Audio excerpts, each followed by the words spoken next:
Yo, y'all know what it is. Y'all know what it ain't. Today, the jury reached its verdict in the FBG Duck murder trial. You just take a guess before I say what happened. Whew, shit, y'all ready? Y'all ready? Okay, Charles C. Murder Liggins, an alleged shooter, is found guilty on 5 of 7 counts.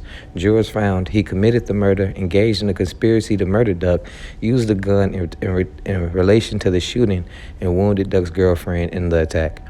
Kenny Mac Robertson, an alleged getaway driver, is also found guilty of the same 5 counts. He was found not guilty of the same 2 counts, all found guilty. The judge excused the jury after thanking them for their service. Duck's mom and family members are sitting in the overflow room, shedding tears of joy and embracing each other. Everybody on Duck's side of the family, I think everybody, like on both sides of the family or just Duck's side, was actually removed from the court, and Mama Duck and everybody else was placed in another room while the jury was being read. They were just jumping for joy, screaming and crying, couldn't believe in that this has actually happened, and everybody was slayed, man. Everybody was found guilty. Now, the sentencing, that's going to take place sooner or later, but everybody, including Muwap, C-Thang, everybody, Los, everybody who they thought, including me, had the least amount of evidence on. I never thought anybody was going to get away scot-free, but I at least thought some people would get some of the same charges. But if I'm not mistaken, let me go back to the message that one of my sources sent me.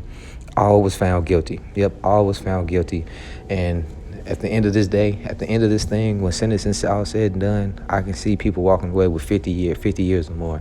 And I'm just guessing the least amount of evidence that they got on the person, like C-Thang, he might walk away with just 35 years. But I don't see anybody not doing any football numbers or multiple calendars. I don't see anybody coming home from this shit without gray hair.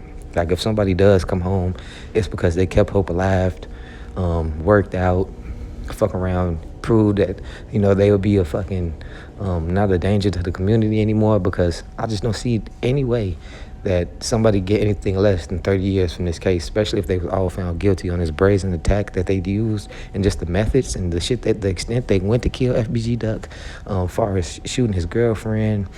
And it goes back to what I said about with this whole Big Jug murder. They took the license plates off the vehicles at least. And in this case, 2 individuals that used their own personal vehicles, they did not do that. They was just so thirsty to get Duck. They threw everything that they was allegedly taught in the streets out the window to be crash dummies. And I'm not saying that about everybody, because let's not forget that this is Chicago. This is the war in Chirac. This is bloodshed on both sides. So you have to think if somebody killed a beloved one.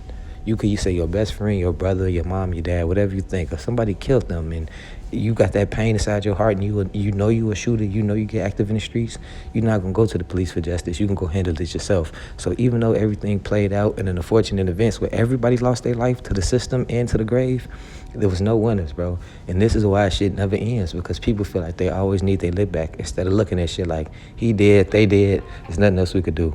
Get in the comment section. Let me know what y'all think below. How many years y'all think they're going to get total? I say about a total of a couple hundred years altogether. I'm gone.